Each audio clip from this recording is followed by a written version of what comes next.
तो आज की इस वीडियो के अंदर हम बात करने जा रहे हैं वंडर वुमन 3 के बारे में। इन दो मूवीज़ हमें देखने को मिल चुकी हैं वंडर वुमन की, और आखिरी जो पार्ट है हमें हाल ही में देखने को मिला जो कि 2020 में था। लोगों द्वारा उसे बड़ा भी प्यार किया गया। उसके बाद हमें बेसब्री से इंतज़ार था। फाइनली कुछ अपडेट निकल रही है इसके सेक्शन 3 के, यानी एक तरह से पार्ट 3 के बारे में। तो आज हम इसी वीडियो के अंदर आपको पूरी इन्फॉर्मेशन बताने वाले हैं। तो आप हमारे इस चैनल पर नए हो तो चैनल को जरूर से सब्सक्राइब कर ले, बेल आइकन दबा कर इसे ऑल पर सेट कर ले। आगे मैं इसकी और इन्फॉर्मेशन आपको बताता। एक सुपर हीरो फिल्म है जो डीसी कॉमिक्स के किरदार वंडर वुमन पर आधारित है। पैटी जेनकिंस द्वारा निर्देशित और एलन हेनबर्ग द्वारा लिखित पटकथा पर आधारित ये film DC Extended universe (DCEU) की चौथी फिल्म है। गैल गैडोट ने डायना प्रिंस वंडर वुमन की भूमिका निभाई है। उनके साथ Chris Pine, Robin Wright, Danny Huston, David Thewlis, Connie Nielsen और एलेना अनाया भी हैं। फिल्म में डायना, एक अमेज़न राजकुमारी की कहानी दिखाई गई है जो प्रथम विश्व युद्ध के बारे में अमेरिकी जासूस स्टीव ट्रेवर द्वारा सूचित किए जाने के बाद अपने घर थेमिस्कीरा द्वीप को छोड़ देती है। युद्ध के देवता एरेस द्वारा रचे गए live action wonder woman film का निर्माण 1996 में शुरू हुआ, जिसमें इवान रीटमैन को शुरू में निर्माता और संभवतः निर्देशक के रूप में चुना गया था। ये परियोजना कई वर्षों तक अधर में लटकी रही। इस दौरान जॉन कोहेन, टॉड एल्कॉट और जॉस वेडन जैसे लेखक और निर्देशक अलग-अलग समय पर इससे जुड़े। वार्नर ब्रदर्स ने 2010 में आधिकारिक तौर पर फिल्म की घोषणा की और पैटी जेनकिंस को 2015 में निर्देशक के रूप में नियुक्त किया गया। फिल्म विलियम मॉल्टन मास्टन की 1940 के दशक की वंडर वुमन कहानियों, जॉर्ज पेरेस की 1980 के दशक की कॉमिक्स और चरित्र के न्यू 52 संस्करण से प्रेरित थी। मुख्य फिल्मांकन 21 नवंबर 2015 को यूनाइटेड किंगडम, फ्रांस और इटली में शुरू हुआ और 9 मई 2016 को समाप्त हुआ। अतिरिक्त फिल्मांकन नवंबर 2016 में हुआ। वंडर वुमन का प्रीमियर 26 मई 2017 को हॉलीवुड के पेंटेजेस थिएटर में हुआ और वार्नर ब्रदर्स पिक्चर्स द्वारा इसे 2 जून को संयुक्त राज्य अमेरिका में रिलीज किया गया। फिल्म को सकारात्मक समीक्षाएं मिली, जिसमें जेनकिंस के निर्देशन, अभिनय, दृश्यों, कहानी, एक्शन सीक्वेंस और सांस्कृतिक महत्व की प्रशंसा की गई। हालांकि क्लाइमैक्स को लेकर कुछ आलोचनाएं भी हुईं।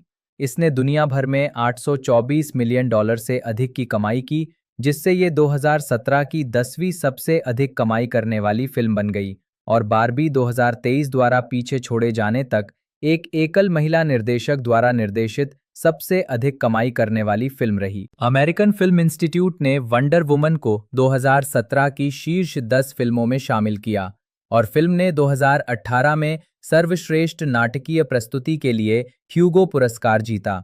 इसका सीक्वल वंडर वुमन 1980 दिसंबर 2020 में रिलीज हुआ, जिसमें पैटी जेनकिंस ने निर्देशक के रूप में वापसी की और Gal Gadot, Chris Pine, Robin Wright और कोनी नील्सन ने अपनी भूमिकाएं दोहराईं। 2022 में डीसी फिल्म्स का पुनर्गठन करके डीसी स्टूडियोज में तब्दील किए जाने के बाद तीसरी फिल्म की योजना रद्द कर दी गई थी। कथानक आज के पेरिस में डायना प्रिंस को वेन एंटरप्राइजेस से प्रथम विश्व युद्ध के दौरान ली गई एक तस्वीर मिलती है। इसमें वो और 4 पुरुष दिखाई देते हैं और ये उन्हें अपने अतीत को याद करने के लिए प्रेरित करती है। रानी हिपोलिटा की युवा पुत्री डायना का पालन पोषण थेमिस्कीरा के गुप्त द्वीप पर होता है, जो अमेज़न योद्धाओं का घर है। अमेज़न योद्धाओं को ओलंपियन देवताओं ने मानव जाति की रक्षा के लिए बनाया था। हिपोलिटा डायना को कहानी सुनाती है कि कैसे एरेस मनुष्यों से ईर्ष्या करने लगा और उनके विनाश की साजिश रची। जब अन्य देवताओं ने उसे रोकने का प्रयास किया, तो एरेस ने ज़्यूस को छोड़कर सभी को मार डाला। ज़्यूस ने अपनी अंतिम शक्ति का उपयोग करके एरेस को घायल कर दिया और उसे पीछे हटने पर मजबूर कर दिया। मरने से पहले ज़्यूस ने अमेज़न योद्धाओं के लिए एक हथियार, देवता हत्यारा छोड़ा, ताकि वे एरेस की वापसी के लिए तैयार रहें। डायना की रक्षा के लिए हिपोलिटा अपनी बेटी के असली वंश को उससे छिपाती है, लेकिन अनिच्छा से अपनी बहन एंटियोप को डायना को योद्धा के रूप में प्रशिक्षित करने की अनुमति देती है। 1918 में वयस्क डायना ने अमेरिकी पायलट स्टीव ट्रेवर को तब बचाया जब उनका विमान थेमिस्कीरा के तट पर दुर्घटनाग्रस्त हो गया। जल्द ही जर्मन सैनिकों ने द्वीप पर आक्रमण कर दिया, जो ट्रेवर का पीछा कर रहे थे। अमेज़न महिलाओं को कुछ नुकसान हुआ, लेकिन उन्होंने जर्मन सेना का सफाया कर दिया और डायना को बचाने के लिए एंटियोप ने अपनी जान कुर्बान कर दी। हेस्टिया के लाशों से पूछताछ के दौरान स्टीव ने खुलासा किया कि बाहरी दुनिया में एक भीषण युद्ध चल रहा है और वो मित्र देशों का जासूस है। उसने जर्मनों की मुख्य रसायन के डॉक्टर इसाबेल मारू की एक नोटबुक चुराई है, जो जनरल एरिक लुडेनडॉर्फ के आदेश पर मस्टर्ड गैस का एक और भी घातक रूप विकसित करने का प्रयास कर रही हैं। एरेस को इस युद्ध का जिम्मेदार मानते हुए डायना ने स्टीव के साथ थेमिस्कीरा छोड़ने से पहले देव हत्यारा तलवार, लासो और कवच धारण कर लिया। लंदन में वे मारू की नोटबुक को सुप्रीम वॉर काउंसिल को सौंपते हैं, जहां सर पैट्रिक मॉर्गन जर्मनी के साथ युद्ध विराम पर बातचीत करने की कोशिश कर रहे हैं। डायना मारू के नोट्स का अनुवाद करती है, जिससे पता चलता है कि जर्मन पश्चिमी मोर्चे पर घातक गैस छोड़ने की योजना बना रहे हैं। हालांकि उनके कमांडर ने उन्हें कार्रवाई करने से मना किया है। स्टीव मॉर्गन से गुप्त रूप से मिले धन से मोरक्को के जासूस समीर, स्कॉटिश निशानेबाज चार्ली और अमेरिकी मूल के तस्कर चीफ नापी को गैस छोड़े जाने से रोकने में मदद करने के लिए भर्ती करता है। जब टीम बेल्जियम में मोर्चे पर पहुंचती है, तो डायना अकेले नो मैन्स लैंड से होकर गुजरती है और दुश्मन की खाई को नष्ट कर देती है, जिससे मित्र देशों की सेनाओं की सहायता से पास के वेल्ड गांव को मुक्त कराया जाता है। टीम गांव में थोड़ी देर जश्न मनाती है और एक तस्वीर लेती है, जहां डायना और स्टीव को एक दूसरे से प्यार हो जाता है। टीम को पता चलता है कि पास के जर्मन उच्च कमान में एक भव्य समारोह आयोजित किया जाएगा। स्टीव और डायना अलग अलग पार्टी में घुसपैठ करते हैं। स्टीव का इरादा गैस का पता लगाकर उसे नष्ट करना है और डायना लुडेनडॉर्फ को मारना चाहती है, क्योंकि उसे लगता है कि वो एरेज है। स्टीव अपने मिशन को खतरे में पड़ने से बचाने के लिए उसे रोक देता है, लेकिन इससे लुडेनडॉर्फ को वेल्ड पर गैस छोड़ने का मौका मिल जाता है, जिससे वहां के निवासी मारे जाते हैं। स्टीव के हस्तक्षेप से क्रोधित होकर डायना लुडेनडॉर्फ का पीछा करते हुए उस अड्डे तक पहुंचती है, जहां गैस को लंदन जाने वाले एक बम वर्षक विमान में लोड किया जा रहा होता है। वो उससे लड़ती है और उसे मार डालती है, लेकिन जब उसकी मृत्यु से युद्ध नहीं रुकता, तो वो भ्रमित और निराश हो जाती है। तभी सर पैट्रिक प्रकट होते हैं और स्वयं को एरेज बताते हैं। वो डायना से कहते हैं कि यद्यपि उन्होंने सूक्ष्म रूप से मनुष्यों को विचार और प्रेरणाएं दी हैं, अंततः हिंसा का सहारा लेना उनका अपना निर्णय है, क्योंकि वे स्वभाव से ही भ्रष्ट हैं। जब डायना देव हत्यारा तलवार से एरेस को मारने का प्रयास करती है, तो वो उसे नष्ट कर देता है और डायना को बताता है कि वो स्वयं देव हत्यारा है, क्योंकि वो ज्यूस की पुत्री है। डायना और एरेस के बीच लड़ाई के दौरान स्टीव की टीम मारू की प्रयोगशाला को नष्ट कर देती है।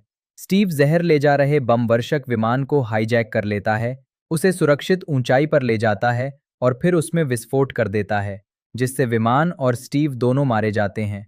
एरेज डायना के गुस्से और स्टीव की मौत के गम को भुनाने की कोशिश करता है और उसे मारू को मारने के लिए उकसाता है, लेकिन स्टीव के साथ बिताए पलों की यादों से डायना को एहसास होता है कि इंसानों में अच्छाई भी होती है। वो मारू को बख्श देती है और एरेस की बिजली को उसी की ओर मोड़ देती है, जिससे उसकी मौत हो जाती है।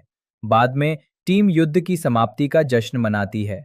आज के समय में डायना ब्रूस वेन को ईमेल भेजकर स्टीव के साथ अपनी तस्वीर के लिए धन्यवाद देती है। वो वंडर वुमन के रूप में दुनिया की रक्षा के लिए संघर्ष जारी रखती है। ढालना, ये भी देखें, डीसी एक्सटेंडेड यूनिवर्स के पात्र गैल Gadot Diana Prince wonder woman के रूप में। थेमिस्कीरा द्वीप की एक अमर अमेज़न योद्धा लिली एस्पेल 8 साल की उम्र में डायना का किरदार निभाती हैं, जबकि एमिली कैरी 12 साल की उम्र में उनका किरदार निभाती हैं। क्रिस पाइन स्टीव ट्रेवर के रूप में, एक अमेरिकी पायलट और जासूस और डायना का प्रेमी। कोनी नील्सन हिपोलिटा के रूप में, थेमिस्कीरा की अमेज़न रानी और डायना की माँ। रॉबिन राइट एंटियोप के रूप में, हिपोलिटा की बहन, अमेज़ोनियन सेना की सेनापति और डायना की चाची और गुरु। डैनी हस्टन एरिक लुडेनडॉर्फ के रूप में, जर्मन सेना का एक जनरल। डेविड थेवलिस सर पैट्रिक के रूप में, शाही युद्ध मंत्रिमंडल के शांति प्रवक्ता, जिनका खुलासा होता है कि वे युद्ध के देवता एरेज हैं। एलेना अनाया डॉक्टर मारू के रूप में, एक जर्मन रसायनज्ञ जो जहरों में विशेषज्ञता रखती है। लूसी डेविस एटा कैंडी के रूप में, स्टीव ट्रेवर की सचिव जो डायना से दोस्ती करती है, सईद तगमावी समीर के रूप में, एक मोरक्कन जासूस और स्टीव ट्रेवर का सहयोगी, इवेन ब्रेमनर चार्ली के रूप में, एक स्कॉटिश निशानेबाज और स्टीव ट्रेवर का सहयोगी, यूजीन ब्रेवरॉक चीफ नापी के रूप में, एक ब्लैकफुट तस्कर जो युद्ध के दोनों पक्षों के साथ व्यापार करता है, लीसा लोवेन कॉन्ग्सली मेनालिप्पे के रूप में, एंटियोप की लेफ्टिनेंट और डायना की चाची, अतिरिक्त अमेजॉन की भूमिका, Ann Ogbomo Philippus, Mayling Ng Orana, Florence Kasumba Acantha, Madeleine Vall Beijner Egeria, Hayley Jane वॉन्ड्स Aella, Ann Wolfe Artemis, Eleanor Matsuura Epione, Doutzen Kroes Venelia और सामंथा जो यूबोइया द्वारा निभाई जाती है। जेम्स कॉस्मो डगलस हैक की भूमिका में है और स्टीफन रॉड्री कर्नल डार्नेल की भूमिका में है। जैक स्नाइडर एक अनाम सैनिक के रूप में एक संक्षिप्त अतिथि भूमिका निभाते हैं। उत्पादन पृष्ठभूमि निर्माता Joel silver wonder woman film बनाने के शुरुआती प्रयासों में शामिल थे। Live action wonder woman film का विकास 1996 में शुरू हुआ, जिसमें इवान रीटमैन निर्माता और संभावित निर्देशक के रूप में जुड़े थे। 1999 में ये परियोजना पटकथा लेखक जॉन कोहेन और निर्माता जोएल सिल्वर को सौंपी गई, इस उम्मीद के साथ कि सैंड्रा बुलॉक डायना की भूमिका निभाएंगी। 2001 तक टॉड एल्कॉट को पटकथा लिखने के लिए नियुक्त किया गया और सिल्वर पिक्चर्स ने परियोजना का समर्थन किया। उस समय मारिया कैरी और कैथरीन जेटा जोन्स के भी डायना की भूमिका के लिए संभावित उम्मीदवारों के रूप में नाम सामने आए थे। जेना वॉरियर प्रिंसेस की स्टार लूसी लॉलेस भी इस भूमिका के लिए विचाराधीन थी, हालांकि वो चरित्र के दोषपूर्ण नायक संस्करण को निभाने में रुचि रखती थीं। पटकथा के कई मसौदे एल्कॉट, कोहेन, बेकी जॉन्स्टन और फिलिप लेवेंस द्वारा लिखे गए थे। अगस्त 2003 तक लेवेंस की जगह लाइटा कालोग्रिडिस ने ले ली थी। मार्च 2005 में वार्नर ब्रदर्स और सिल्वर पिक्चर्स ने घोषणा की कि जॉस वेडन फिल्म लिखेंगे और निर्देशित करेंगे। वेडन की पटकथा के शुरुआती मसौदों में स्टीव ट्रेवर को कथावाचक के रूप में, ट्रेवर के कल्याण को लेकर डायना और उसकी मां के बीच एक भयंकर लड़ाई और आधुनिक दुनिया द्वारा असहाय बना दी गई डायना को ट्रेवर द्वारा बार बार बचाने की आवश्यकता शामिल थी। वेडन के पटकथा लेखक के रूप में कार्यकाल के दौरान केट बेकिंसले को डायना की भूमिका के लिए विचाराधीन किया जा रहा था, हालांकि उन्हें पटकथा पसंद नहीं आई। वेडन जो चाहते थे कि एंजेलिना जोली फिल्म में अभिनय करें, अपनी पटकथा पूरी नहीं कर सके और 2007 में परियोजना छोड़ दी। वेडन के जाने से एक दिन पहले वार्नर ब्रदर्स और सिल्वर पिक्चर्स ने मैथ्यू जेनिसन और ब्रेंट स्ट्रिकलैंड द्वारा लिखित फिल्म की एक स्क्रिप्ट खरीदी। हालांकि द्वितीय विश्व युद्ध के दौरान की पृष्ठभूमि पर आधारित इस पटकथा ने सिल्वर पिक्चर्स के अधिकारियों को प्रभावित किया था। जोएल सिल्वर ने कहा कि उन्होंने इसे इसलिए खरीदा ताकि भविष्य में कानूनी कार्रवाई से बचा जा सके अगर वार्नर ब्रदर्स की वंडर वुमन फिल्म में इस स्क्रिप्ट से समानता पाई जाती। लगभग उसी समय वार्नर ब्रदर्स ने मिशेल और किरण मुलरोनी द्वारा लिखित पटकथा के साथ जस्टिस लीग फिल्म का निर्माण शुरू किया। जस्टिस लीग मॉर्टल नामक इस फिल्म में ऑस्ट्रेलियाई मॉडल मेगन गेल डायना के रूप में अपने सिनेमाई पदार्पण के लिए नजर आने वाली थीं। निर्माण में देरी और बजट संबंधी चिंताओं के कारण फिल्म को बाद में रद्द कर दिया गया। अप्रैल 2008 तक सिल्वर ने जेनिसन और स्ट्रिकलैंड को समकालीन समय पर आधारित एक नई स्क्रिप्ट लिखने के लिए नियुक्त किया, जिसमें डायना की उत्पत्ति को नहीं दर्शाया जाएगा बल्कि थेमिस्कीरा के इतिहास का पता लगाया जाएगा। विकास निर्देशक पैटी जेनकिंस 2018 में सैन डिएगो कॉमिक कॉन में 2010 और 2013 के बीच वार्नर ब्रदर्स और डीसी एंटरटेनमेंट के अधिकारियों ने वंडर वुमन फिल्म बनाने के अपने इरादे को दोहराया। 2013 में फिल्म निर्माता पॉल फीग ने कहा कि उन्होंने वार्नर ब्रदर्स को एक action comedy wonder woman film का प्रस्ताव दिया था, लेकिन वे सफल नहीं हुए। अक्टूबर 2014 तक स्टूडियो इस प्रोजेक्ट के लिए एक महिला निर्देशक की तलाश कर रहा था। मिशेल मैक्लारेन को चुना गया, लेकिन रचनात्मक मतभेदों के कारण उन्होंने प्रोजेक्ट छोड़ दिया। 2015 में पैटी जेनकिंस ने एलन हेनबर्ग की पटकथा और हेनबर्ग, जैक स्नाइडर और जेसन फुट्स की कहानी पर आधारित वंडर वुमन फिल्म का निर्देशन करने का प्रस्ताव स्वीकार किया। हेनबर्ग की पटकथा को जेनकिंस और जॉफ जॉन्स ने फिर से लिखा और पूरा किया, जिन्हें स्टूडियो द्वारा पटकथा का श्रेय दिया गया था, लेकिन डब्ल्यूजीए द्वारा आधिकारिक क्रेडिट से बाहर रखा गया था। ये तय किया गया कि जेनकिंस की फिल्म में डायना की उत्पत्ति की कहानी शामिल होगी। ये किरदार वही होगा जो बैटमैन बनाम सुपरमैन डॉन ऑफ जस्टिस 2016 में दिखाई दिया था। डायना की उत्पत्ति की कहानी प्रथम विश्व युद्ध के दौरान घटित होगी, जो कॉमिक्स में उसकी उत्पत्ति की कहानी से अलग है, जिसमें उसे द्वितीय विश्व युद्ध के दौरान मित्र देशों का समर्थन करते हुए दिखाया गया है। जेनकिंस ने 1940 के दशक की विलियम मॉल्टन मार्स्टन की वंडर वुमन कहानियों और 1980 के दशक की जॉर्ज पेरेस की कहानियों से प्रेरणा ली, जिन्होंने इस किरदार को आधुनिक रूप दिया। फिल्म में द न्यू 52 कॉमिक रीबूट के तत्व भी शामिल हैं, जिसमें वंडर वुमन को ज़ीउस की बेटी के रूप में दर्शाया गया है। जेनकिंस ने फिल्म के लहजे और कहानी कहने के तरीके पर रिचर्ड डोनर की सुपरमैन 1978 के महत्वपूर्ण प्रभाव का उल्लेख किया। वो चाहती थीं कि डायना संवेदनशील, स्नेही और प्यार से भरी हो। वो ये भी चाहती थी कि वो एक त्रुटिपूर्ण चरित्र हो, न कि एक ऐसा चरित्र जो पूरी तरह से सही हो। धलाई 2013 में गैल गैडोट को जैक स्नाइडर की आगामी फिल्म बैटमैन बनाम सुपरमैन डॉन ऑफ जस्टिस 2016 के लिए डायना के रूप में चुना गया और उन्होंने स्टूडियो के साथ 3 फिल्मों का अनुबंध किया। स्नाइडर ने कहा कि गैडोट की दयालु और उग्र दोनों तरह की क्षमता ने उन्हें ऑडिशन के दौरान अलग पहचान दिलाई। हालांकि जेनकिंस पहले निराश थीं कि वो डायना की कास्टिंग में सहायता नहीं कर पाईं, लेकिन अंततः उन्होंने फैसला किया कि गैडोट ही सही विकल्प हैं। उन्हें लगा कि गैडोट डायना के हर गुण को साझा करती हैं। गैल गैडोट और क्रिस पाइन 2016 में सैन डिएगो कॉमिक कॉन में। कुछ लोगों ने कास्टिंग की आलोचना करते हुए तर्क दिया कि गैडोट की इजरायली विरासत के कारण उन्हें उस किरदार को निभाने के लिए अयोग्य घोषित कर दिया जाना चाहिए था, जिसे अक्सर अमेरिकी स्वतंत्रता के प्रतीक के रूप में देखा जाता है। अन्य लोगों ने कहा कि वो डायना का किरदार निभाने के लिए बहुत पतली थीं, जिन्हें पारंपरिक रूप से सुडौल और मांसल दिखाया गया है। गैडोट ने आलोचना को खारिज कर दिया, हालांकि उन्होंने इस भूमिका के लिए अपनी मांसपेशियों को बढ़ाया। उन्होंने तलवारबाजी, कुंफू, किकबॉक्सिंग, कैपोइरा और ब्राजीलियाई जिउ-जित्सु के साथ-साथ घुड़सवारी का प्रशिक्षण लिया। उन्होंने 6 महीने तक प्रतिदिन 6 घंटे प्रशिक्षण लिया और 17 पाउंड वजन बढ़ाया।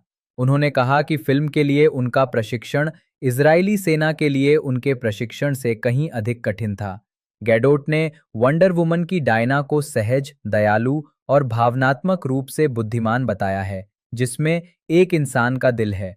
उन्होंने समझाया कि डायना दुनिया के बारे में भोली है और लैंगिक मानदंडों, महिलाओं और पुरुषों के बीच असमानता और समाज के नियमों से अनभिज्ञ है।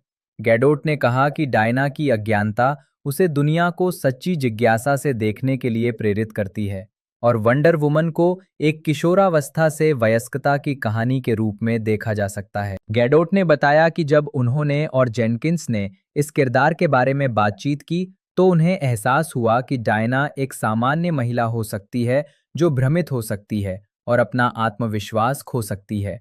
गैडोट ने डायना को एक नारीवादी के रूप में भी वर्णित किया और समझाया कि सामाजिक भूमिकाओं और लैंगिक सीमाओं के प्रति उसकी अज्ञानता में उसकी नारीवाद स्पष्ट है। उसके लिए सभी समान हैं। क्रिस पाइन को स्टीव ट्रेवर के रूप में चुना गया और उन्होंने कई फिल्मों के लिए अनुबंध पर हस्ताक्षर किए। शुरुआत में उन्हें इस भूमिका को निभाने में कोई दिलचस्पी नहीं थी, क्योंकि उन्हें लगता था कि ये मामूली भूमिका है। हालांकि जेनकिंस द्वारा फिल्म को एक प्रेम कहानी के रूप में वर्णित किए जाने के बाद उन्होंने अपना विचार बदल दिया। बचपन में पाइन टॉप गन के लड़ाकू पायलट गूस को अपना आदर्श मानते थे, इसलिए ट्रेवर की भूमिका, जो एक पायलट और एक जासूस दोनों हैं, उनके लिए बचपन के सपने के सच होने जैसा था। पाइन ने ट्रेवर को एक दुनियादार, आकर्षक और सनकी बदमाश के रूप में वर्णित किया, जिसने आधुनिक सभ्यता की भयानक क्रूरता देखी है। निकोल किडमैन हिपोलिटा की भूमिका के लिए बातचीत कर रही थी, लेकिन बिग लिटिल लाइज के साथ शेड्यूलिंग की समस्या के कारण वे ये भूमिका नहीं निभा सकीं। चार्लीज थेरॉन ने ये भूमिका ठुकरा दी। कॉनी नील्सन ने याद किया कि स्नाइडर ने जेनकिंस पर उनसे मिलने के लिए दबाव डाला, जबकि जेनकिंस को लगता था कि नील्सन इस भूमिका के लिए बहुत सख्त हैं। जब जेनकिंस और नील्सन आखिरकार मिले, तो तो वे जल्दी ही एक दूसरे से घुल मिल गए, जिसके कारण नील्सन को इस भूमिका के लिए चुना गया। नील्सन के अनुसार उन्होंने फिल्म की तैयारी के लिए प्रतिदिन 6 घंटे व्यायाम किया, 2 घंटे भारोत्तोलन प्रशिक्षण, 2 घंटे तलवारबाजी का प्रशिक्षण और 2 घंटे घुड़सवारी। उन्होंने महिला योद्धाओं से परिचित होने के लिए एड्रियन मेयर की पुस्तक द अमेजन्स पढ़ी और कहा, मैंने मेयर की पुस्तक से जो कुछ सीखा उसे हिपोलिटा के किरदार को निभाने के लिए प्रेरणा के रूप में इस्तेमाल किया। फिल्म में रॉबिन राइट बाएं 2009 में चित्रित और एलेना अनाया 2015 की सहायक भूमिकाएं हैं। एलेना अनाया को डॉक्टर मारू के किरदार के लिए चुना गया था। अनाया ने बताया कि उनका किरदार डायना के बिल्कुल विपरीत है, क्योंकि डॉक्टर मारू क्रोध से प्यार करती हैं और लोगों के दर्द का आनंद लेती हैं। उनके जीवन का उद्देश्य यथासंभव अधिक से अधिक लोगों को मारना है। अनाया ने बताया कि डॉक्टर मारू के चेहरे पर पड़े निशान उनके द्वारा स्वयं पर किए गए रासायनिक परीक्षणों का परिणाम थे। इस भूमिका की तैयारी के लिए अनाया ने सरसों गैस बनाने वाले वैज्ञानिक फ्रिट्ज हैबर के बारे में शोध किया। रॉबिन राइट ने अमेजॉन एंटियोप की भूमिका निभाई है। फिल्म की तैयारी में राइट ने घुड़सवारी, वेट ट्रेनिंग, मार्शल आर्ट और प्रतिदिन 2000-3000 कैलोरी का सेवन किया। राइट ने कहा कि एंटियोप का कर्तव्य यह सुनिश्चित करना है कि डायना अब तक की सबसे बहादुर योद्धा बने। राइट के अनुसार वंडर वुमन प्रेम और न्याय के बारे में है। यूजीन ब्रेव रॉक को ऑडिशन के बाद चीफ के रूप में चुना गया, जिसमें वे अपनी लाइनें भूल गए थे। ब्रेव रॉक, जो दक्षिणी एल्बर्टा के कैनाई नेशन में पले बड़े थे, ने फिल्म में अपने किरदार के प्रस्तुतिकरण को लेकर जेनकिंस के सामने चिंता जताई, खासकर इसलिए कि वे रूढ़ियों में ढलने में सहज नहीं थे और वे नहीं चाहते थे कि उनके किरदार को केवल चीफ के नाम से जाना जाए।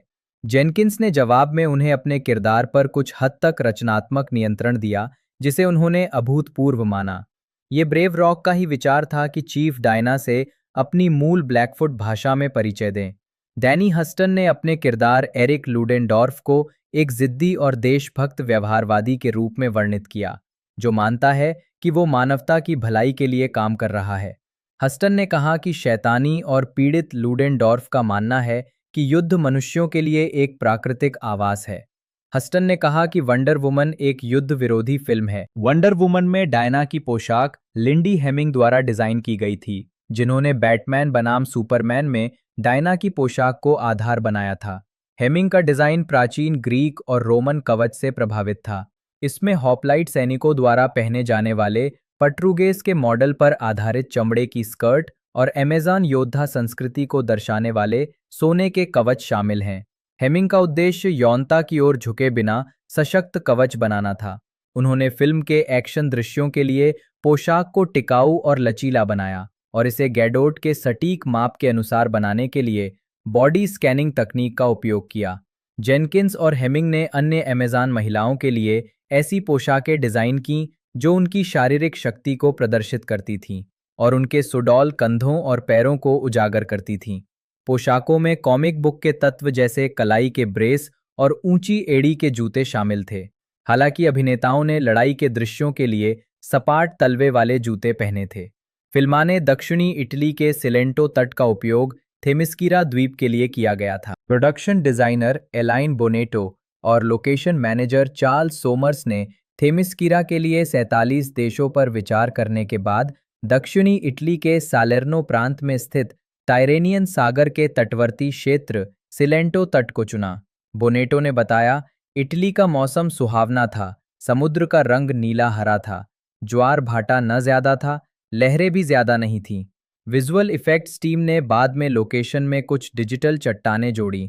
थेमिस्कीरा के समुद्र तट पर अमेज़न महिलाओं और जर्मन सैनिकों के बीच युद्ध के दृश्य के लिए क्रू ने एक ऐसा उपकरण बनाया जिससे कैमरा एक ऊंचे स्थान से जमीन तक जा सके और साथ ही एक्शन को स्लो मोशन में कैप्चर कर सके। जेनकिंस ने वंडर वुमन को डिजिटल वीडियो के बजाय 35 मिमी फिल्म पर शूट किया, क्योंकि उन्हें लगा कि इससे फिल्म का काल्पनिक आनंद और बढ़ जाएगा।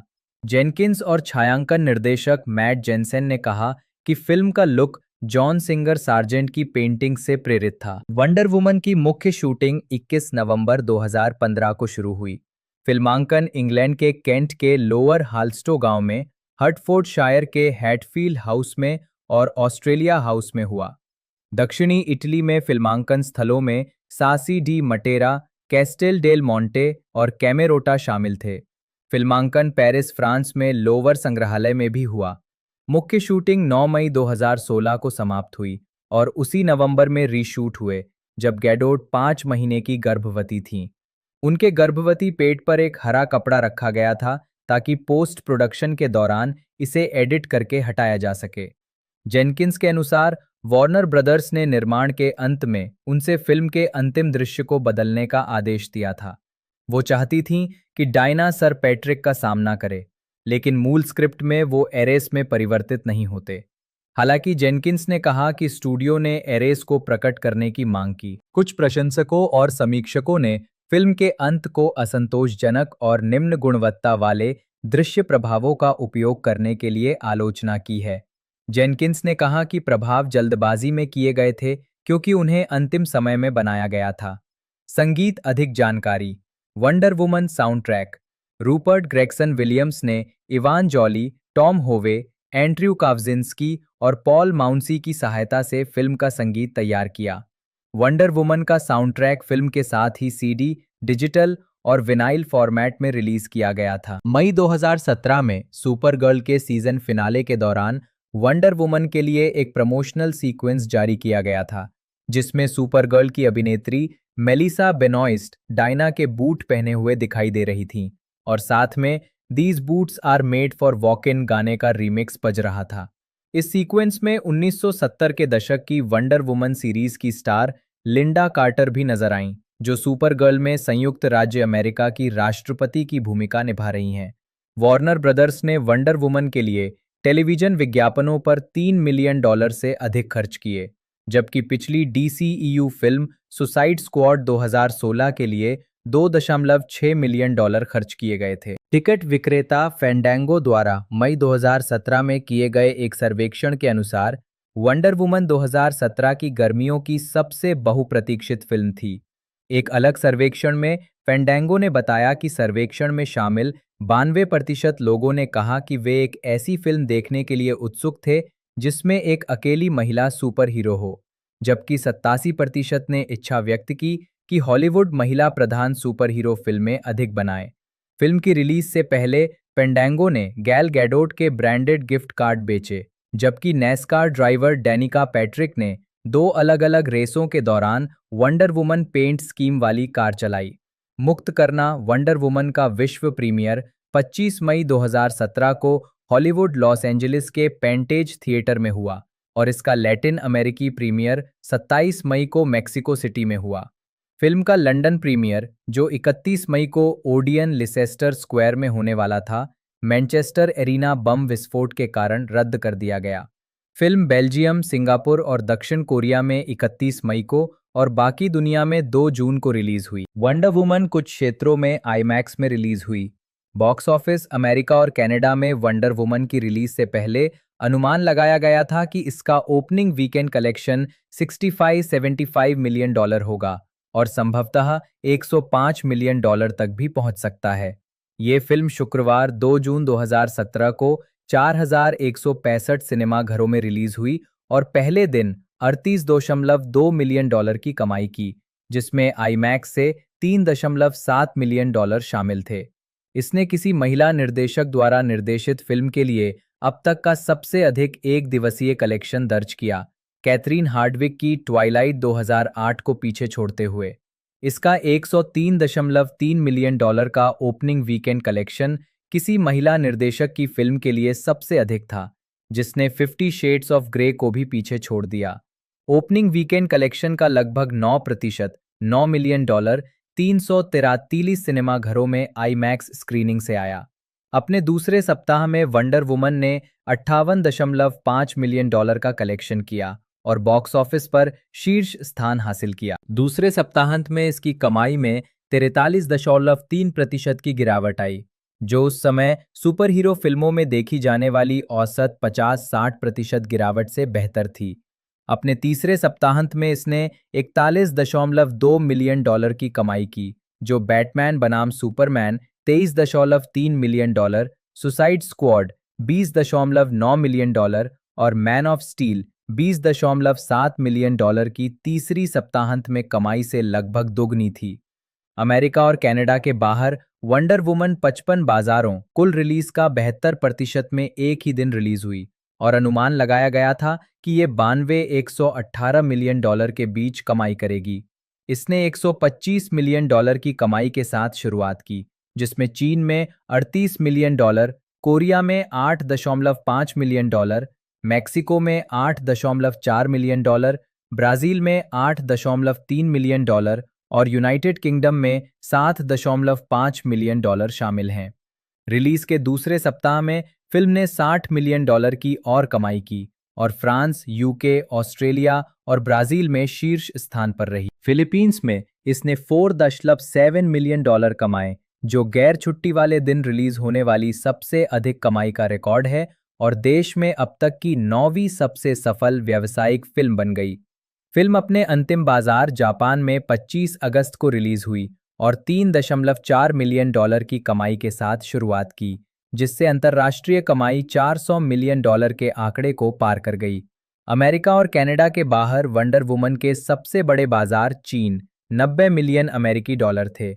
उसके बाद ब्राजील 34 मिलियन अमेरिकी डॉलर, यूके 28 मिलियन अमेरिकी डॉलर, ऑस्ट्रेलिया 23 मिलियन अमेरिकी डॉलर और मैक्सिको 22 मिलियन अमेरिकी डॉलर थे।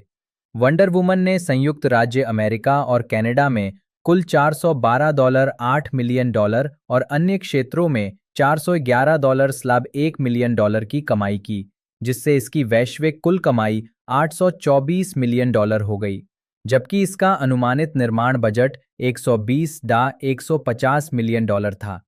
फिल्म की लागत को कवर करने और ब्रेक इवन तक पहुंचने के लिए आवश्यक अंतर्राष्ट्रीय कमाई का अनुमान $300 मिलियन से लेकर $460 मिलियन तक था। डेडलाइन हॉलीवुड ने फिल्म का शुद्ध लाभ $252.9 मिलियन बताया। घरेलू मीडिया राजस्व को ध्यान में रखते हुए डेडलाइन ने वंडर वुमन को 2017 की सबसे मूल्यवान ब्लॉकबस्टर फिल्मों की सूची में 6ठे स्थान पर रखा। ये फिल्म एक महिला द्वारा निर्देशित विश्व स्तर पर सबसे अधिक कमाई करने वाली फिल्म बन गई, जिसने जेनिफर यूह नेल्सन की कुंग फू पांडा 2 और फिलिडा लॉयड की मम्मा मिया। ये रिकॉर्ड 2021 तक कायम रहा, जब तक कि हाय मॉम ने इसे पार नहीं कर लिया, जिसके बाद 2023 में बारबी ने इसे पार कर लिया। अरब देशों में प्रतिबंध अधिक जानकारी। अरब इजरायली संबंध 31 मई को लेबनान में वंडर वुमन पर प्रतिबंध लगा दिया गया, क्योंकि इजराइल के समर्थकों के बहिष्कार अभियान ने लेबनानी सरकार से फिल्म को रोकने का अनुरोध किया था, क्योंकि गैल गैडोट इजराइल रक्षा बलों की पूर्व सैनिक हैं। सरकार ने गैडोट की पिछली फास्ट एंड फ्यूरियस फिल्मों पर प्रतिबंध नहीं लगाया था, जो लेबनान में प्रदर्शित हुई थीं। 6 जून को वैरायटी ने बताया कि अल्जीरिया की राजधानी एल्जियर्स ने वंडर वुमन को एक फिल्म समारोह से हटा दिया था। 7 जून को वैरायटी ने बताया कि ट्यूनीशियाई अदालत ने वंडर वुमन की सिनेमाघरों में रिलीज को निलंबित कर दिया, क्योंकि अल्चाप पार्टी और ट्यूनीशियाई युवा वकीलों के संघ ने गैडोट की सैन्य सेवा और 2014 के इजराइल गाजा संघर्ष के दौरान इजरायली सेना के समर्थन में उनकी सार्वजनिक टिप्पणियों के कारण फिल्म को रोकने के लिए मुकदमा दायर किया था। जॉर्डन ने भी प्रतिबंध लगाने पर विचार किया और निर्णय आने तक स्क्रीनिंग को निलंबित कर दिया, लेकिन अंततः फिल्म पर प्रतिबंध नहीं लगाया। 30 जून को कतर ने फिल्म पर प्रतिबंध जारी किया। केवल महिलाओं के लिए स्क्रीनिंग टेक्सास के ऑस्टिन में स्थित Alamo draft house cinema ADC theatre में वंडर वुमन की केवल महिलाओं के लिए स्क्रीनिंग आयोजित की गई। फेसबुक पर कार्यकर्ताओं ने कहा कि ये स्क्रीनिंग पुरुषों के साथ भेदभावपूर्ण थी। अल्बानी लॉ स्कूल के एक प्रोफेसर ने ऑस्टिन के समान रोजगार और निष्पक्ष आवास कार्यालय में पुरुष ग्राहकों और थिएटर के पुरुष कर्मचारियों के साथ भेदभाव का आरोप लगाते हुए शिकायत दर्ज कराई। एडीसी थिएटर श्रृंखला ने एक बयान जारी कर कहा कि स्क्रीनिंग से भ्रम पैदा हो सकता है। हम चाहते हैं कि हर कोई ये फिल्म देखे, और ब्रुकलिन, न्यूयॉर्क स्थित अपने थिएटर में इसी तरह की स्क्रीनिंग की घोषणा की। ब्रुकलिन में आयोजित स्क्रीनिंग के टिकट 1 घंटे से भी कम समय में बिक गए, जिसके कारण एडीसी को अतिरिक्त स्क्रीनिंग आयोजित करनी पड़ी। एडीसी ने अंततः स्वीकार किया कि स्क्रीनिंग भेदभावपूर्ण थी और शिकायत करने वालों को वंडर वुमन की डीवीडी भेजने की पेशकश की। होम मीडिया वंडर वुमन 29 अगस्त 2017 को डिजिटल एचडी पर और 19 सितंबर को ब्लू रे 3D, 4K ultra HD Blu-ray और डीवीडी पर रिलीज हुई। फिल्म ने एनपीडी वीडियो स्कैन डिस्क बिक्री चार्ट के साथ-साथ ब्लू-रे डिस्क बिक्री चार्ट में भी शीर्ष स्थान हासिल किया। फिल्म की होम वीडियो बिक्री से 3.9 मिलियन प्रतियां बिकने के साथ 98.7 मिलियन डॉलर का राजस्व प्राप्त हुआ, जिससे ये 2017 की चौथी सबसे अधिक बिकने वाली फिल्म बन गई। स्वागत महत्वपूर्ण प्रतिक्रिया। वंडर वुमन को समीक्षकों से बेहद सकारात्मक प्रतिक्रिया मिली। कुछ समीक्षकों ने तो इसे डीसीईयू की सर्वश्रेष्ठ फिल्म तक कह दिया। समीक्षकों ने जेनकिंस के निर्देशन, अभिनेताओं के अभिनय, गैडोट और पाइन के बीच की केमिस्ट्री, संगीत और एक्शन दृश्यों की प्रशंसा की। समीक्षा संकलन वेबसाइट रॉटन टोमेटोज पर 480 समीक्षाओं के आधार पर फिल्म को 93% अनुमोदन रेटिंग मिली है, जिसका औसत स्कोर 7.7/10 है। वेबसाइट का मत है, रोमांचक, गंभीर और गैल गैडोट के करिश्माई अभिनय से भरपूर वंडर वुमन शानदार ढंग से सफल होती है। मेटाक्रिटिक पर 50 समीक्षकों के आधार पर फिल्म का भारित औसत स्कोर 100 में से 76 है। सिनेमा स्कोर द्वारा किए गए सर्वेक्षण में दर्शकों ने फिल्म को A+ से F पैमाने पर औसतन A ग्रेड दिया, जबकि पोस्ट ट्रैक ने बताया कि फिल्म देखने वालों ने इसे 85% समग्र सकारात्मक स्कोर और 73% निश्चित रूप से अनुशंसा दी। आलोचकों ने वंडर वुमन को द डार्क नाइट के बाद सर्वश्रेष्ठ डीसी फिल्म बताया। एंटरटेनमेंट वीकली के क्रिस नशावाटी ने फिल्म के स्मार्ट, शानदार और संतोषजनक अंदाज की सराहना की। यूएसए टुडे की कैली लॉलर और वैरायटी के एंड्रयू बार्कर ने इसके सकारात्मक माहौल की प्रशंसा करते हुए इसे हाल की कुछ गंभीर सुपर हीरो फिल्मों के विपरीत एक ताज़ा बदलाव बताया। बार्कर ने फिल्म को जोरदार, गंभीर, कभी-कभी थोड़ी लापरवाह, फिर भी लगातार मनोरंजक कहा। सैन फ्रांसिस्को क्रॉनिकल में लिखते हुए मिक लासेल ने अभिनेताओं के अभिनय और फिल्म के हास्य की प्रशंसा की। शिकागो सन टाइम्स के रिचर्ड रोपर ने गैडोट के अभिनय को प्रेरणादायक, वीर, दिल को छूने वाला और प्यारा बताया। वॉक्स के एलेक्स अबार्ड सैंटोस ने स्टीव ट्रेवर को कॉमिक बुक फिल्मों के लिए जरूरी सुपर हीरो गर्लफ्रेंड बताया। न्यूयॉर्क टाइम्स के एओ स्कॉट ने लिखा कि वंडर वुमन ब्लॉकबस्टर ब्रांडिंग की अनिवार्यताओं को तेजी से दरकिनार कर देती है और आधुनिक सुपर हीरो जगत में अपेक्षाकृत दुर्लभ एक फिल्म बन जाती है। शिकागो ट्रिब्यून के माइकल फिलिप्स ने महसूस किया कि कॉमिक बुक रूपांतरण के लिए फिल्म में असाधारण गंभीरता है। इंडिवायर के लिए लिखते हुए केटी एरब्लैंड ने इसकी सम्मोहक नायिका के आंतरिक संघर्षों की प्रशंसा की, जबकि द रैप के अलोंसो डुराल्डे ने महसूस किया कि डायना के एक्शन दृश्य रोमांचकारी हैं क्योंकि वे युद्ध को रोकने के लिए हैं। वॉशिंगटन पोस्ट की एन हॉर्नाडे ने फिल्म के विस्तृत कथानक की सराहना करते हुए धीमी गति के एक्शन दृश्यों की तुलना द मैट्रिक्स से की। टाइम पत्रिका की स्टेफनी ज़ाचारेक ने वंडर वुमन को हाल की अधिकांश सुपर हीरो फिल्मों से बेहतर बताया, जबकि गैडोट के प्रदर्शन को मनमोहक और अद्भुत बताया। मूवी पायलट की एलिस जॉस्ट ने डायना को वास्तविक, मजेदार और फिल्म के केंद्र में ऊर्जा का गर्मजोशी भरा स्रोत बताया। जॉस्ट का मानना था कि डायना के किरदार के लिए गैडोट इतनी उपयुक्त थीं कि वे किरदार में पूरी तरह ढल गईं।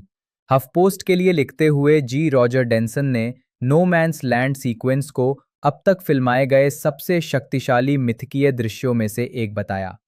द वर्ज की राहेल बेकर ने सोचा कि फिल्म रासायनिक युद्ध के वास्तविक और भयावह इतिहास को दर्शाने में सफल रही। रोलिंग स्टोन के पीटर ट्रेवर्स ने वंडर वुमन की आलोचना करते हुए कहा कि फिल्म ने डायना की संघर्षपूर्ण मूल कहानी पर बहुत अधिक समय बिताया, जबकि द गार्डियन के स्टीव रोज ने महसूस किया कि फिल्म पितृसत्तात्मक समाज के प्रति पर्याप्त रूप से विद्रोही नहीं थी। सांस्कृतिक प्रतिक्रिया ये भी देखें। वंडर वुमन का सांस्कृतिक प्रभाव, नारीवादी आलोचनाएं। टिप्पणीकारों ने इस बात पर बहस की है कि क्या वंडर वुमन एक नारीवादी फिल्म है और यदि है तो क्या ये पर्याप्त रूप से नारीवादी है। साइकोलॉजी टुडे के काइल किलियन ने डायना के निर्माण में विरोधाभास महसूस किया, जिसे उन्होंने एक अत्यधिक कामुक योद्धा के रूप में देखा। उन्होंने कहा कि शारीरिक बनावट और कामुकता एक नारीवादी प्रतीक का केंद्र बिंदु नहीं होना चाहिए। स्लेट की क्रिस्टीना कॉटेरुची ने भी इसी तरह महसूस किया कि डायना की नारीवादी प्रतीक के रूप में स्थिति उसकी कामुकता से कमजोर हो गई थी। मेट्रो की थेरेसा हेरोल्ड ने डायना की पोशाक की आलोचना करते हुए इसे एक किशोरी का स्वप्न दोष बताया, जबकि द न्यूयॉर्कर की जिल लेपोर ने डायना को एक अकल्पनीय उत्तर नारीवादी नायिका कहा। सुजाना ब्रेसलिन ने डायना को एक लासो वाली प्लेमेट के रूप में वर्णित किया, जो बिना हिम्मत वाली स्त्री शक्ति का प्रतिनिधित्व करती है। जोई विलियम्स ने कहा कि डायना को सुगठित और शक्तिशाली के रूप में चित्रित करने का विकल्प एक नारीवादी कार्य है, भले ही वो फिल्म के अधिकांश भाग में लगभग नग्न दिखाई देती है। विलियम्स ने डायना की तुलना महिला एक्शन हीरो सारा कॉनर, एलन रिप्ले और लारा क्रॉफ्ट से की, जिनके बारे में उनका सुझाव है कि वे सभी पुरुषवादी दृष्टिकोण के लिए गढ़ी गई थीं, जिसमें एक महिला योद्धा एक यौन वस्तु बन जाती है। लेखिका वैलेरी फ्रैंकल ने तर्क दिया कि वंडर वुमन पुरुषवादी दृष्टिकोण को उलट देती है। फिल्म निर्माता जेम्स कैमरून ने डायना के जेनकिंस संस्करण को एक वस्तुनिष्ठ प्रतीक कहा और फिल्म को एक कदम पीछे बताया। जूली मिलर ने तर्क दिया कि जेनकिंस ने डायना की कल्पना एक ऐसी महिला के रूप में की थी जो नारीत्व और शक्ति दोनों का प्रदर्शन करती थी, साथ ही इस बात को लेकर वास्तविक भ्रम भी रखती थी कि पुरुष महिलाओं के साथ अन्य पुरुषों से अलग व्यवहार क्यों करते हैं। नारीवादी कार्यकर्ता ग्लोरिया स्टाइनम ने वंडर वुमन की प्रशंसा की और महिला मीडिया केंद्र द्वारा आयोजित speaking truth to power awards के हिस्से के रूप में हिलरी क्लिंटन को पहला वंडर वुमन अवार्ड प्रदान किया। क्लिंटन ने फिल्म को प्रेरणादायक बताया। यहूदी पहचान और इजराइल का प्रतिनिधित्व। तेल अवीव में गैल गैडोट की विशेषता वाला वंडर वुमन पोस्टर, जिसके ऊपरी बाएं कोने में हिब्रू वाक्यांश हम आपसे प्यार करते हैं लिखा है। फिल्म की रिलीज ने यहूदियों की नस्लीय पहचान के बारे में चर्चाओं को जन्म दिया, जिसमें यह भी शामिल था कि क्या गैल गैडोट को उनकी यहूदी और इजरायली विरासत के कारण अश्वेत महिला माना जाना चाहिए। साथ ही संयुक्त राज्य अमेरिका में नस्ल के आसपास व्यापक बातचीत भी हुई। यहूदी समाचार वेबसाइट द फॉरवर्ड के जोएल फिंकेलस्टीन ने गैडोट को इस बात की पड़ताल के लिए शुरुआती बिंदु के रूप में इस्तेमाल किया कि क्या यहूदियों को श्वेत माना जाना चाहिए। टाइम्स ऑफ इजराइल के जॉर्डन हॉफमैन के अनुसार वंडर वुमन की कहानी यहूदी अवधारणा टिक्कुन ओलाम दुनिया को सुधारना को दर्शाती है, क्योंकि डायना शांति की तलाश में युद्ध के देवता से लड़ती है।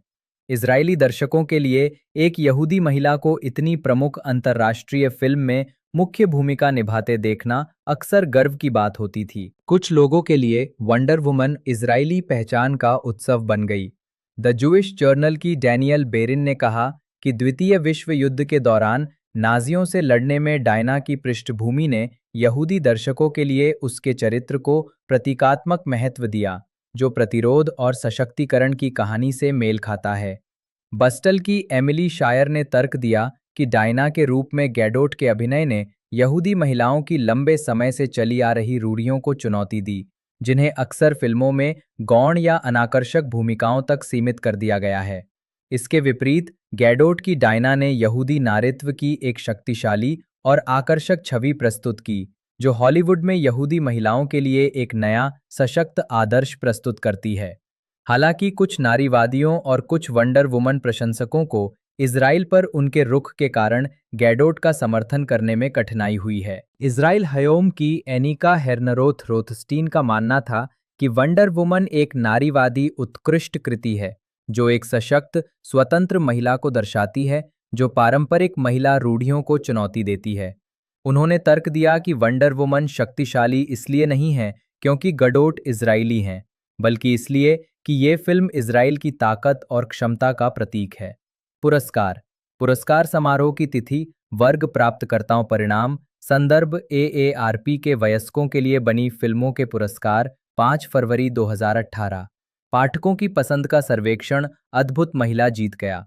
अमेरिकन फिल्म इंस्टीट्यूट पुरस्कार 5 जनवरी 2018 साल की 10 सर्वश्रेष्ठ फिल्में, अद्भुत महिला जीत गया। आर्ट डायरेक्टर्स गिल्ड पुरस्कार 27 जनवरी 2018, एक काल्पनिक फिल्म के लिए प्रोडक्शन डिजाइन में उत्कृष्टता। जैकरी एडवर्ड स्नाइडर, जन्म 1 मार्च 1966, एक अमेरिकी फिल्म निर्माता हैं। अपने करियर की शुरुआत मुख्य रूप से संगीत वीडियो निर्देशित करने से करने के बाद उन्होंने 2004 में डॉन ऑफ द डेड के साथ फीचर फिल्म निर्देशन में पदार्पण किया, जो 1978 की इसी नाम की हॉरर फिल्म का रीमेक है। तब से उन्होंने कई कॉमिक बुक और सुपर हीरो फिल्मों का निर्देशन या निर्माण किया है, जिनमें 300 2006 और वॉचमैन 2009 शामिल हैं। साथ ही Superman film Man of Steel 2013 भी, जिसने डीसी एक्सटेंडेड यूनिवर्स की शुरुआत की, और इसके सीक्वल बैटमैन बनाम सुपरमैन डॉन ऑफ जस्टिस 2016 और जस्टिस लीग 2017, जिनमें से बाद वाली फिल्म का निर्देशक संस्करण 2021 में रिलीज हुआ था। कॉमिक बुक रूपांतरणों के अलावा उन्होंने animated film Legend of the Guardians the Owls of Ga'Hoole 2010, मनोवैज्ञानिक action film Sucker Punch 2011, zombie heist film Army of the Dead 2021 और 2 भागों वाली स्पेस ओपरा फिल्में रेबल मून 2023 और rebel moon part 2 the scar giver 2024 का भी निर्देशन किया है। 2004 में उन्होंने अपनी पत्नी डेबोरा स्नाइडर और प्रोडक्शन पार्टनर वेस्ली कॉलर के साथ मिलकर प्रोडक्शन कंपनी द स्टोन क्वारी, पूर्व में क्रूर एंड अनयूजुअल फिल्म्स इंक की स्थापना की। प्रारंभिक जीवन और शिक्षा। जैकरी एडवर्ड स्नाइडर का जन्म 1 मार्च 1966 को ग्रीन बे विस्कॉन्सिन में हुआ था और उनका पालन पोषण रिवरसाइड ग्रीनविच कनेक्टिकट में हुआ। उनकी मां मार्शा मैनली नी रीव्स एक चित्रकार और डेक्रॉफ्ट स्कूल में फोटोग्राफी शिक्षिका थीं, जहां स्नाइडर ने बाद में पढ़ाई की। उनके पिता चार्ल्स एडवर्ड एड स्नाइडर एक कार्यकारी भर्तीकर्ता के रूप में काम करते थे। मार्शा ने हमेशा अपने बेटे के कलात्मक पक्ष को प्रोत्साहित किया और उसे उसका पहला फिल्म कैमरा खरीद कर दिया। उनकी एक बड़ी बहन ऑड्रे हैं। उनका एक बड़ा भाई सैम भी था, जिसकी स्नाइडर के किशोर अवस्था में एक कार दुर्घटना में मृत्यु हो गई थी। स्नाइडर का पालन पोषण क्रिश्चियन साइंटिस्ट के रूप में हुआ था और उन्होंने चर्च द्वारा संचालित हैरिसन मेन में एक ग्रीष्मकालीन शिविर में भाग लिया। हाई स्कूल के 1 साल बाद उन्होंने इंग्लैंड के हीदरली स्कूल ऑफ फाइन आर्ट में पेंटिंग की पढ़ाई की, हालांकि उन्होंने पहले ही फिल्म निर्माण शुरू कर दिया था। हाई स्कूल में स्नाइडर को डिस्लेक्सिया के कारण काफ़ी संघर्ष करना पड़ा और उन्होंने अपनी मां द्वारा खरीदे गए कैमरे से अपनी पहली फिल्म बनाई, जिसका उपयोग उन्होंने अपने स्कूल प्रशासन पर एक अपमानजनक टिप्पणी करने के लिए किया, जिसके कारण उन्हें निष्कासित कर दिया गया। इसके बाद स्नाइडर ने कैलिफोर्निया के पासाडेना में art centre college of design में दाखिला लिया। उनके सहपाठियों में भविष्य के हॉलीवुड निर्देशक माइकल बे और तरसेम सिंह शामिल थे। भारतीय होने के बावजूद सिंह ने स्नाइडर की एक लघु फिल्म में एक नाजी की भूमिका भी निभाई। उन्होंने 1989 में फिल्म में BFA की डिग्री प्राप्त की। स्नाइडर की पहली film Dawn of the Dead के प्रोडक्शन नोट्स में स्नाइडर को अपनी युवावस्था में कॉमिक बुक और हॉरर फिल्म के शौकीन के रूप में वर्णित किया गया है। आजीविका मैन ऑफ स्टील के सिडनी प्रीमियर में स्नाइडर स्नातक होने के बाद स्नाइडर ने विज्ञापनों के साथ साथ ZZ टॉप और मॉरिससे के लिए संगीत वीडियो का निर्देशन किया, जहां उनकी मुलाकात अपनी भावी पत्नी डेबोरा से हुई, जो उस समय एक संगीत निर्माता थीं। सोनी ने स्नाइडर को अपनी लगभग फीचर लेंथ फिल्म स्वैट 2003 के निर्देशन के लिए चुना। स्नाइडर कुछ समय बाद ही फिल्म छोड़ गए क्योंकि वो चाहते थे कि फिल्म को R रेटेड किया जाए और क्लार्क जॉनसन ने जल्द ही उनकी जगह ले ली। स्नाइडर ने बडवाइजर के लिए रिस्पेक्ट का निर्देशन किया, जो फरवरी 2002 में रिलीज हुआ। 60 सेकंड के इस विज्ञापन में घोड़ों का एक समूह 9/11 आतंकी हमलों के स्थल की ओर जाते हुए दिखाया गया है, जहां वे पीड़ितों को झुककर श्रद्धांजलि अर्पित करते हैं। स्नाइडर ने horror film Dawn of the Dead 2004 के रीमेक से फीचर फिल्म में पदार्पण किया और लेखक कलाकार फ्रैंक मिलर की इसी नाम की dark horse comics mini series पर आधारित फंतासी युद्ध फिल्म 300 2006 से बॉक्स ऑफिस पर सफलता हासिल की। उनकी वार्नर ब्रदर्स की फिल्म वॉचमैन 6 मार्च 2009 को रिलीज हुई और इसने दुनिया भर में $185 मिलियन की कमाई की। उनकी अगली परियोजना animation debut Legend of the Guardians the Owls of Ga'Hoole 24 सितंबर 2010 को रिलीज हुई। स्नाइडर ने सकर पंच का निर्माण, सह लेखन और निर्देशन किया, जो 25 मार्च 2011 को रिलीज हुई। स्नाइडर और स्टीव शिबुया द्वारा लिखित पटकथा पर आधारित ये फिल्म एक मानसिक अस्पताल में भर्ती एक युवती के बारे में थी जो अपने साथी कैदियों के साथ भागने की कल्पना करती है। उन्होंने वॉर्नर ब्रदर्स के लिए 2013 में आई फिल्म मैन ऑफ स्टील का निर्देशन किया, जो सुपरमैन फ्रेंचाइज का रीबूट और डीसी एक्सटेंडेड यूनिवर्स डीसीईयू की शुरुआत थी। और उन्होंने 300 के prequel sequel 300 Rise of an Empire 2014 का निर्माण भी किया। कॉमिक कॉन 2013 के दौरान स्नाइडर ने घोषणा की कि बैटमैन और सुपरमैन 2016 में रिलीज हुई फिल्म बैटमैन बनाम सुपरमैन डॉन ऑफ जस्टिस में एक साथ नजर आएंगे। स्नाइडर ने निर्देशन किया, कैविल ने सुपरमैन के रूप में अपनी भूमिका दोहराई और बेन एफ्लेक ने बैटमैन की भूमिका निभाई। स्नाइडर ने वॉर्नर ब्रदर्स की 2017 की फिल्म जस्टिस लीग का निर्देशन किया, लेकिन अपनी बेटी ऑटम स्नाइडर की मृत्यु के कारण पोस्ट प्रोडक्शन के दौरान उन्होंने फिल्म छोड़ दी। उनकी जगह जॉस वेडन ने ली।